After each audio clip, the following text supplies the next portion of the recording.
While Splatter stayed at the station to look after coaches, Dodge set off to take a load of empty freight cars on the Thomas's branch line. He was going to help marshal cars in the yard. When he arrived, Thomas the tank engine tried to explain everything he had to do, but Dodge was hardly paying any attention. This made Thomas very cross. Well, if you're not even going to pay attention, then there's no reason for me even bothering to explain everything. Figure it out on your own. Seriously? The nerve of some engines.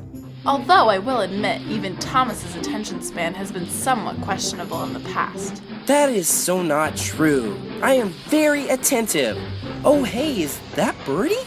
Let's race him. When Thomas left, the yard manager appeared. Thank goodness you're here. I'm sure Thomas explained everything. Arrange Percy's cars, please, and don't stray off too far. Oh, and find a brake van. Yeah, whatever. Nothing to it. I'll have this place whipped into shape in no time.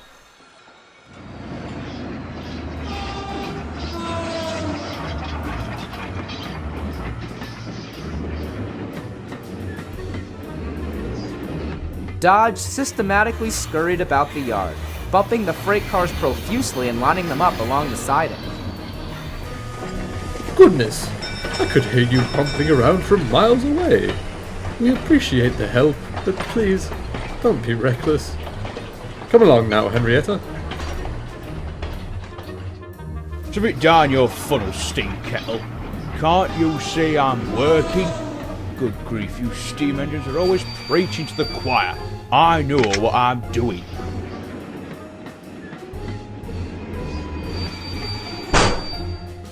Unbeknownst to Dodge, he was blatantly disregarding the most important trick in the book. Freight cars do not like being bumped, and they especially don't like being bumped by an outsider. Sure enough, he would soon learn his lesson. After Dodge marshaled the cars in position, the yard manager returned with further instructions. Very good. I've always liked the BR class. Very efficient. Now move these freight cars to the other line so Percy can collect them. When the yard manager went away, the freight cars conspired together.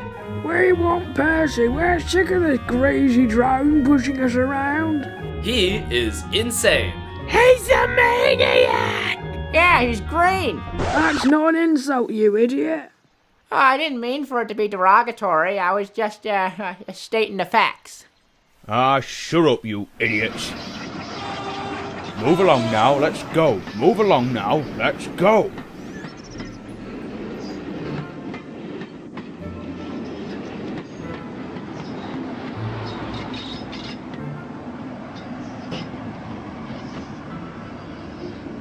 As Dodge was coming up the line, he was reaching the yard limits, where a water tower was under repair.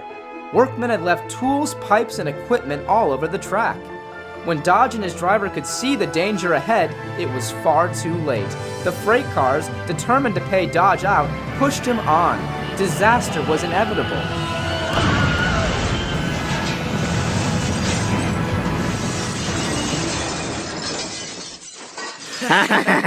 Serves you right, Nimrod. Splinters and scrapes, what a rotten life. And the worst part of it all is, I think I have a 5/8 wrench lodged in my cooling fans. I'm exhausted. Thank goodness we have an engine. You just can't find good help these days, can you? Later, Harvey the crane engine arrived to help clean up the mess. He had helped Dodge back on the rails and was clearing up the unhurt cars. Dodge was fuming miserably. You might want to adjust your attitude a bit. I got word from Napper that Splatter also got into a bit of a muddle himself today. Quite a coincidence if I do say so myself. Crumbs! I haven't even thought of that.